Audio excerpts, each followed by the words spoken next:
Atsikėliau 5:30, tiksliau 10 ryto, bet nuotrauka sako sveika saulė patekėjo virš ryto. Sutvarkiau tik vieną kampą, kur stovi gėlė, likęs kambarys lyg po uragano. Geriau nežiūrėt kavą su širdelė, jau seniai atvėso, nes ieškojau kampo, kur kudu daugiau šviesos. Dar pridėjau žurnalą, akinius ir uogų, nors pusryčiams valgiau batoną be jokių priedų patogių.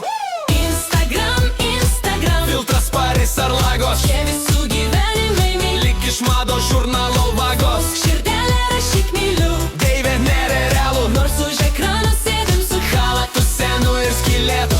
Instagram, Story dega raudonai, pažiūrėk kaip man sekasi. bent jau vizualiai. Štai atostogos Dubajui, tiksliau Palangos kopos, bet su tinkamu kampu atrodo Premium stopas, no pain, no gain. Rašau po nuotrauką iš salės, nors nunėjau ten tik pasidaryti selfie prie sienos žalios. O influenceriai moko, išeik iš komforto zonos, pirk mano kursus ir tavo gyvenimas bus lyg iš baliono. Visi tokie laimingi, visi tokie liekni, kur tie žmonės dingsta, kai juos gatvėj sutinki. 100 nuotraukų padariau, kol išsirinkau vieną. Redagavau nosį lūpas ir to pilką sieną. Dabar sėdžiu ir laukiu, kas pirmas palaikins. Jei per minutę nebus 10, postą trinti laiką.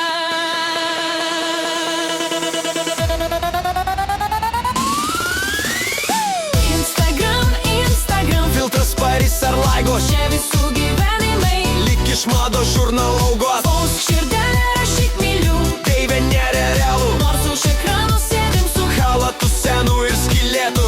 Instagram, Story dega raudonai, pažiūrėk kaip man sekasi. bent jau vizualiai.